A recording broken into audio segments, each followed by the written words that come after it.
Hi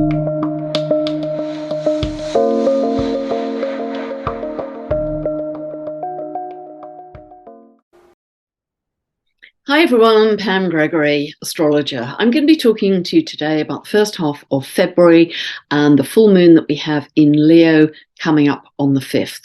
But just before I get to that, a couple of housekeeping items. I mentioned about a year ago there's a lovely lady in America called Pamela Gregory, and she has a website, Forgiveness Healing for Humanity, does beautiful forgiveness work. But she's getting quite a lot of emails from people who think that she is me. She's not an astrologer at all. She's been gracious enough to yet again answer the emails, but she's written to me, and obviously people are mixing us up. So her website is pamelagregory.com. Mine is pamgregory.com, and I never call myself Pamela. So hopefully that will clear that up. Secondly, just to say, yes, there is a very persistent scammer who is answering your comments very often on YouTube. I'm getting a lot of emails from people saying, have I won a prize, or when is my reading? I'm not doing any client work right now. I haven't been for some time. And although hundreds of reports have gone in about the scammer to YouTube, nothing has yet changed. So inevitably the scammer is looking to get some money from you. So just ignore the scammer, because they will be offering you readings, etc. And just also, again, to say, please don't take it personally if I can't reply to your email. I'm getting an enormous volume, so I just physically can't get through all the replies. Okay, let us now look at the astrology, which is picking up a pace. I'm recording this on the 18th of January and hope, as normal, to publish it the day after the next lunation. And so I'll be putting it out on the 22nd of January. And that's the day that Uranus moves direct. So all planets from this point on will be moving direct until the 2nd of May, when Pluto moves retrograde. That always gives a feeling of momentum, of the pace picking up. And also around these few days, around the 22nd, 3 days or so to either side, Uranus will be very highlighted because it's stationary direct. And so think of all the Uranian symbol that I talk about so often: earthquakes, volcanoes, unexpected extreme earth events, shocks, surprises, truth coming to light, revelations, disclosures. It's the planet of awakening, big time. We're going to see a lot of awakening happening in our world. It's the planet linked to cyber attacks, power outages, because it's a discontinuous energy. It's like a bolt of lightning, very linked to electricity. So it's not a smooth linear energy, hence the power outages, etc. Very linked to the unstable geomagnetics that we have at this time, with all of the solar flares coming in that most of you are aware of. So very strong Uranus energy around this time, and actually the Uranus energy has been strong all the way through the last few months and will continue to be strong because it's the ruler of Aquarius. Pluto's about to enter Aquarius and stay there until 2044 for another 21 years. We're going to have a lot of Uranian energy, a lot of Aquarian energy. It's also the planet and the sign linked to the galactics, linked to our future, linked to freedom in a really big way. It's the planet of revolution, rebellion, and we can see this really very clearly if we look at Brazil, Peru, Iran, China, Germany, Netherlands, all over the world. There are people really saying enough and drawing a line and rebelling against their various governments. But that is also partly Pluto moving through the last couple of degrees of Capricorn and starting to move into Aquarius in March. March is going to be a very big month, a very positive month, I think, although there's going to be a huge amount happening, because two of the big outer planets, Pluto, which has a 248-year orbit, is just beginning to move into Aquarius on the 23rd of March. It hasn't been there since 1798. And Saturn, which has a 29.5-year cycle, will be moving into Pisces on the 8th of March. So two big outer planets, big archetypes, changing sign literally within the month. So we're going to see some very different energy, very positive energy, I think, that's going to uplift our consciousness through March and ongoing. Now, just to say that Pluto is going to be at the final degree of Capricorn, the 29th degree, the critical degree, the anaretic degree, from the 11th of February until the 23rd of March when it enters Aquarius.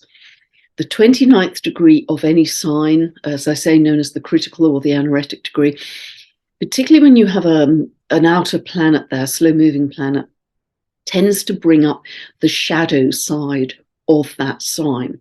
So one of the big themes for Capricorn, particularly over the last 3 years, has been top-down authority, rules and regulations, a lot of control. And therefore, from 11th of February to the 23rd of March, again in June, July, and late December, and a couple of times in 2024, but less so, we may see louder attempts at top-down authority, top-down control, but they will also seem more hollow because we are getting this stronger shift into Aquarian energy. Pluto is the planet of power, and it's shifting out of Capricorn, top-down structures of government, corporations, institutions, to Aquarius, the sign of freedom, the sign of the people. And that doesn't mean to say the power will shift to the people within a day, a week, a month, a year. It's a long-term shift, which will last until 2044. But there's a very definite shift of power. And this is what we're going to be seeing and feeling in our world. And so that is undoubtedly adding to this revolutionary, rebellious energy that we're seeing right across the world. That will continue. So, and these are things I often talk about, but remember that our individual reality, our individual experience is very much determined by the frequency that we are broadcasting. And there are many frequencies available to us, but if we keep it really, really simple, the two broad collective trajectories at the moment are love or fear. So essentially, just imagine that you have a radio dial at your solar plexus, and every day when you get up, you dial it either to love or to fear broadly. And the reality that you will experience will be very different depending on which of those you choose. And it's just like if you tune your frequency to the local hard rock station on your radio, all you can hear is hard rock. You can't hear classical music. Equally, if you tune it to the classical music station, all you can hear is classical music. So it's a very simple analogy to help us understand how whatever we're putting out, the frequency match of that broadcast bounces back to us in our daily reality.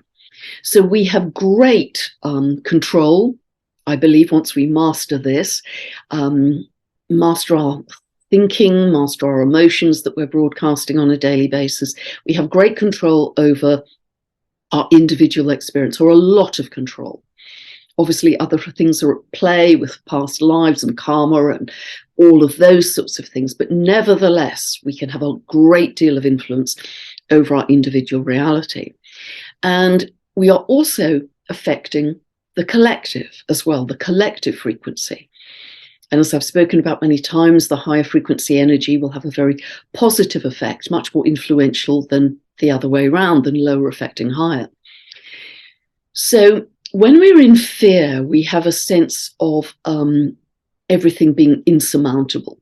You know, just another thing and another thing and another scary thing coming at us. And we never get out of that repeating loop. It's because of what we're broadcasting. And a couple of people I know, and sadly I don't know them quite well enough to have a thorough conversation, but they'll both say things like, well, it always happens to me. Well, I'm always the loser. Yet another awful thing happened to me. Why me? And I try and plant seeds. Well, it's what you're broadcasting. It's what you're putting out. But how would it be that, because we think that our collective reality, whatever we might think about our individual reality, we think our collective reality is being imposed upon us by some external authority. But what if we, on an ongoing basis, are creating that with our collective consciousness? We're doing it. And when we're in fear or when we're in victim, we have the impression it's being imposed upon us. But what if we're creating it with our collective consciousness? So we're not just kind of in the game of life, if you like. We are actually collectively creating that game. We're actually much more in control than we realize. And this is simply working energetically. I hope I'm kind of making sense here. Because we need to get on that road less traveled. As often as we can, we need to get on that road to love. Now, I've talked about Pluto being very important at these times. And as we move through the next few videos, I'm going to be talking a lot more about if you have any planets in cardinal signs, Aries, Cancer, Libra, Capricorn, at 29 degrees of those signs, or at 0, 1 degree of the fixed signs, which are Taurus, Leo, Scorpio, Aquarius, you're going to be feeling over these next couple of years a lot of intensity, very likely, in your life. They may, depending on which planets and houses are being influenced. And if you don't know what I'm talking about, you can download a free birth chart from my website, go to this link below and get a 2-part video series that will take you from 0 to understand where these points are falling in your chart.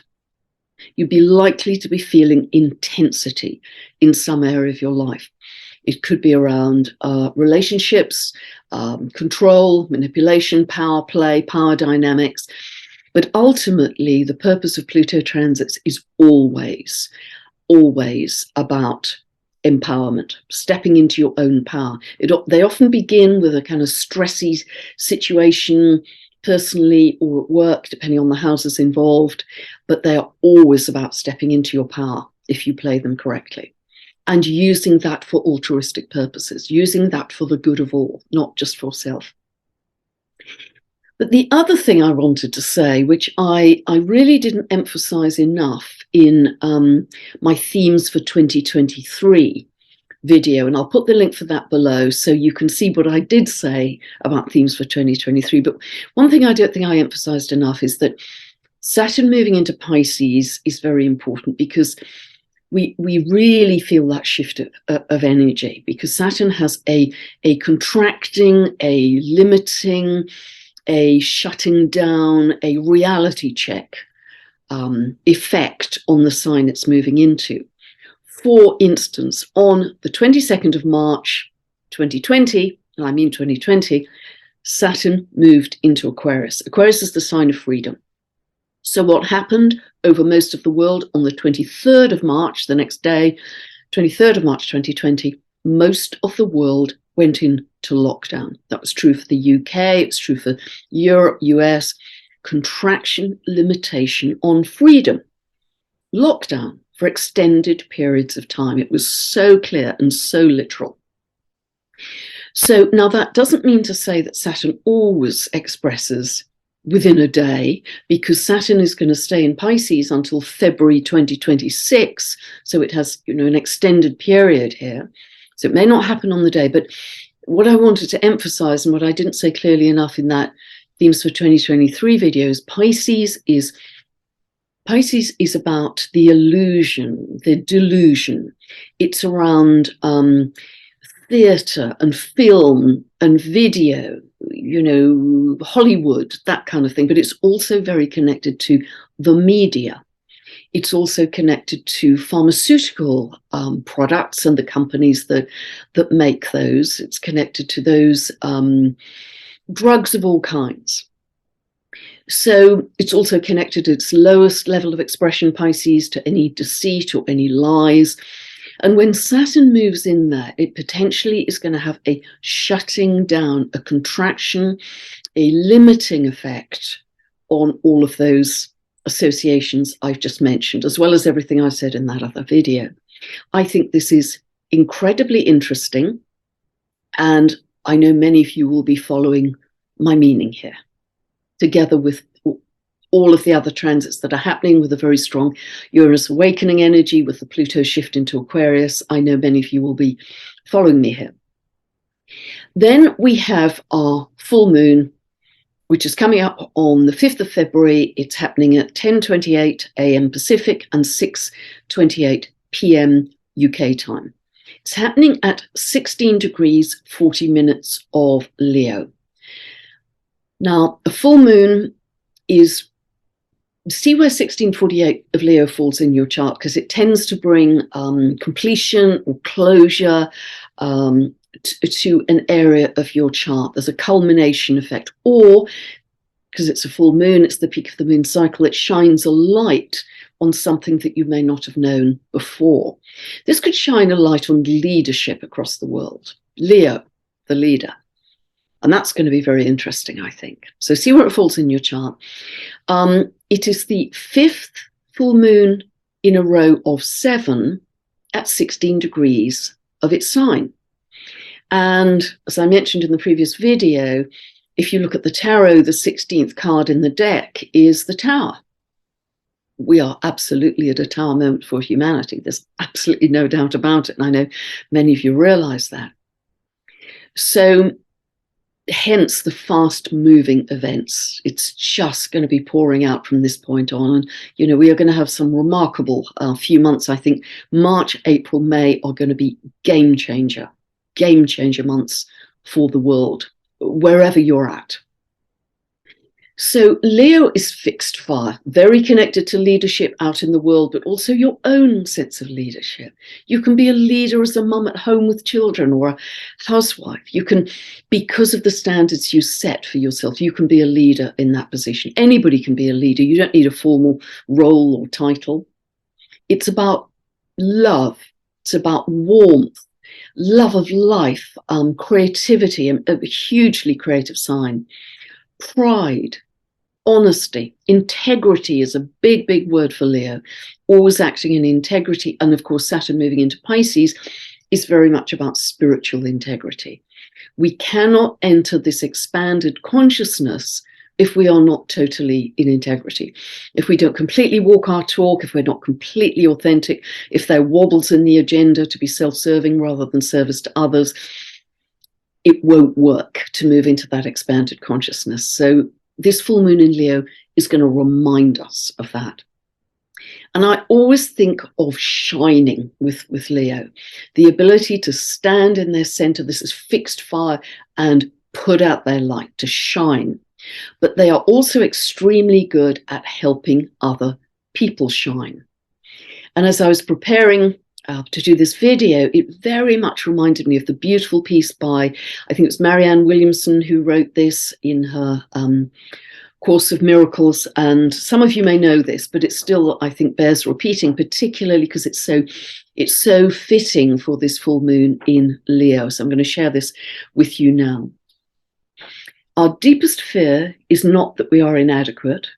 Our deepest fear is that we are powerful beyond measure. It's our light, not our darkness, that frightens us. We ask ourselves, who am I to be brilliant, gorgeous, talented, and fabulous? Actually, who are we not to be? You are a child of God. Your playing small doesn't serve the world. There's nothing enlightened about shrinking so that other people won't feel insecure around you. We were born to make manifest the glory of God that's within us. It's not just in some of us, it's in everyone. And as we let our own light shine, we unconsciously give other people permission to do the same. As we are liberated from our own fears, our presence also automatically liberates others. I think that's really quite beautiful. And it just reminds me of Leo in its best expression is this shining energy, this anchored, centered, fixed fire, beaming out energy, beaming out love, beaming out creativity to the world. So let us look at the chart now for this full moon. As always, I've set this for England, where I live. So if you don't live in England, ignore the clock face, ignore the houses, just look at where the planets are falling in the chart and their aspects to each other. Now, one of the things to highlight, I've mentioned Uranus is just so strong at the moment. Uranus here is at 15 degrees and 1 minute of Taurus. Remember what I've said recently, that 15 degrees, this is really for astrologers, 15 degrees of the fixed signs is 45 degrees away from zero of the cardinals, and any hard aspect to zero of the cardinals I just see as an equal sign, equals world axis. So Uranus here is essentially expressing on the world axis. So however Uranus manifests at this time, it's going to be on the public stage in a big way. So remember all of the things I just talked about earlier in this video: earthquakes, volcanoes, awakenings, shocks, surprises, truths, revelations, all of those things, cyber attacks, power outages, all of those things. It's literally within 1 minute of exactly 15 degrees of Taurus. It is also strong because it's actually in a T-square, tight T-square to the sun and moon, which are always opposite each other at a full moon. So this is going to highlight some of those themes I've just talked about. If you have Uranus transits personally, if you have anything around about 15 to 17 degrees of the fixed signs, you may be feeling great restlessness, or a need for newness, a need for change, a need for freedom. There's usually a sense of urgency with Uranus transits personally. It's like time's running out. I've got no more time. Even if you're kind of 20 years old and you've got tons of time, I've got no more time. There's an urgency to express authenticity. And Uranus transits highlight, both individually and collectively, what we have already outgrown. What we have already outgrown. And I think that's really important.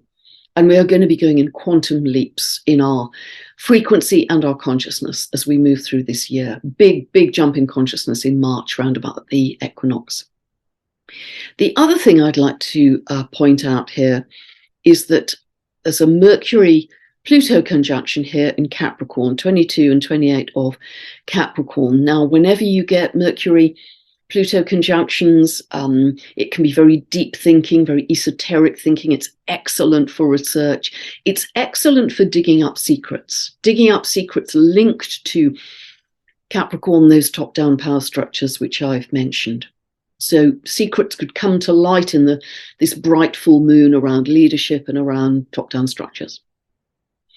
It is fascinating that Mercury here at 22:31 of Capricorn is within 14 minutes, incredibly close, to the Saturn-Pluto conjunction that we had at 22 degrees 45 minutes of Capricorn on the 12th of January 2020. And you remember that was really that all astrologers were talking about, that very tough, contracting, lockdown, controlling conjunction, and we didn't know how it was necessarily going to play out, that really started off the whole pandemic in early 2020. Now, Mercury is within 14 minutes of that. And I think that's fascinating, because we could be revisiting what started off then, and all of those rules and regulations and everything that's followed over the last 3 years, re-examining them, shining a very bright light on them, and seeing if we come to a different point of view, or that we reveal some secrets in the light of this full moon. But they are also square to Eris, 2358 of Aries. And so our conclusions may bring up more rebellious behavior, greater demands for truth, which Eris will always do. That's Eris's thrust. It's got to be true, it's got to be honest, you've got to be in integrity, and much greater demand for inclusion of everyone in society, and not just the top people. Just something else, a couple of other things. Venus is in exaltation here in Pisces. This is beautiful also for creativity, anything aesthetic, anything creative, particularly color, art, that kind of thing. And we also have a trine between the Sun and Mars. They are both in signs Aquarius and Gemini, linked to social media. I think we may start to see more social media channels coming up at this time. And I believe more internets. I don't believe moving forward, it won't just happen in a day or a week or a month, but moving forwards, I believe we will have different internets, because the current one and only internet is at its Saturn return right now. It really became public in 1994. And so now, 29 years later, it's at its Saturn return. And I think this will spawn more internets that resonate to particular frequencies for groups of people. Going back to Leo energy, Leo is the sign most connected to the heart. And all of the cosmic and galactic energy, which is pouring in right now, the solar flares, this is affecting many people physically. Very often it's disrupting sleep patterns. I'm finding I either sleep for 2 hours or 11 hours, and there's very little in between. I'm either plugged into the mains or, winning dormouse competitions. So it's affecting people with dizziness, tinnitus, aches and pains, all kinds of things, as our little individual energy bodies try and keep up with these surges of M-class, X-class flares, often several M-class flares in a day. They are really at an exponential rate. You can track these on spaceweather.com very easily, but they are coming thick and fast. So it's very interesting. I remember a beautiful channeling by Lee Harris of his guides, the Z's, where they talked about, our heart is the connector to the cosmos. Our heart is the connector to the cosmos. And all of these new cosmic and galactic energies that are bringing new information from far galaxies for us are attuning us to higher frequencies. They're activating our hearts. They're activating our higher heart. They're activating our DNA so that we reactivate strands of DNA that have been dormant for many lifetimes. But this attunement to higher frequency is this evolutionary shift that humanity is making right now at speed. We have never evolved as humanity in physicality before. So this is a first. There's no dress rehearsal. And we are rocking it right now at speed. Now, I've mentioned the work before of the HeartMath Institute. They have determined that the heart's electromagnetic toroidal field is 5,000 times larger than that of the brain, and the heart sends more information to the brain than the brain does to the heart, and the heart also contains 40,000 neurons. It's often referred to as the little brain. So if we can make our decisions via the heart rather than via the brain, we'll be making better decisions, essentially. We'll be anchored in the brain. The more you are in positive, coherent emotions, and by that I mean love, joy, gratitude, appreciation, peace, any of those positive emotions, the more we can expand our heart's toroidal field, and we literally infect other people with that frequency. We infect other people with love. Just like people catch a cold, they catch our love. They catch our love that we are beaming out.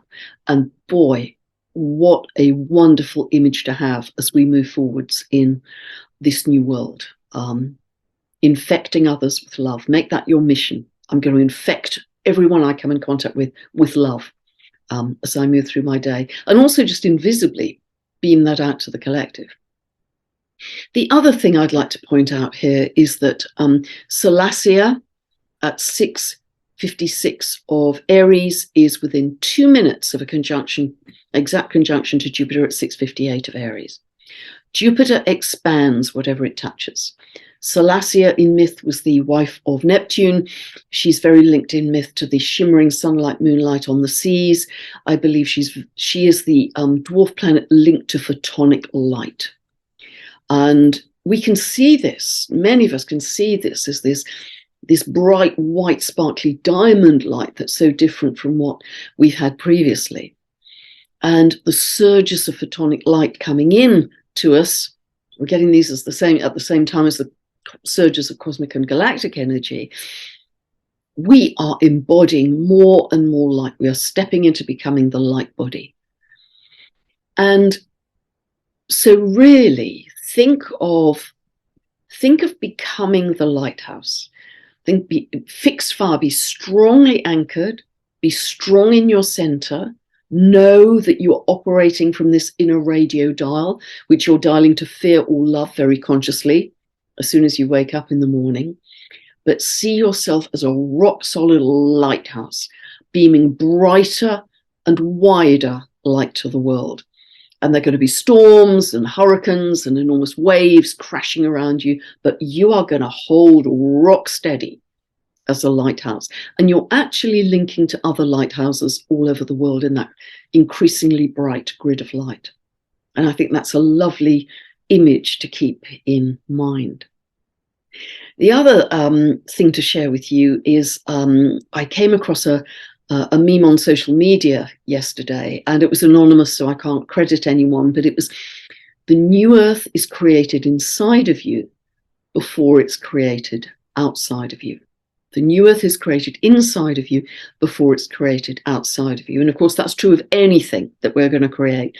We have to create the frequency inside of us, and then just like the radio channel, we get a frequency match in our external experience. But I think that's also a beautiful image to keep in mind, because people often say, well, where is it? Well, it's everywhere. In groups, communities, people getting together, people buying land, people growing their own food, people increasingly unplugging from 3D life as far as they're able. It's happening everywhere at speed. I mean, I'm astonished by it, because people write to me all day about their projects and things they're doing. But again, by chance, over the last few days, I've come across some beautiful initiatives which can give you examples of how New Earth may operate. There are going to be many amazing, very beneficial healing technologies coming into our world. They're happening already. I've talked about some of these in the past. Anti-aging technologies. We're going to see longer lives for all of us, I think, or many of us that are on that frequency. But the three I came across, and I'm going to put the links below, in fact, the four in total, the links below, so you can just take a look. They're all very natural and organic in how they operate. And they're all really improving the state of the Earth. And I always thought that we could improve the state of the Earth quite quickly. It wouldn't take decades and decades and decades, because we have we've pillaged and exploited the Earth, but I always thought it'd be quite rapid. One initiative is called the Ocean Cleanup. This is an initiative by a very young guy called Boyan Slat. I think he's still only 18. He says he's been an inventor since birth. But he has invented this whole initiative called the Ocean Cleanup.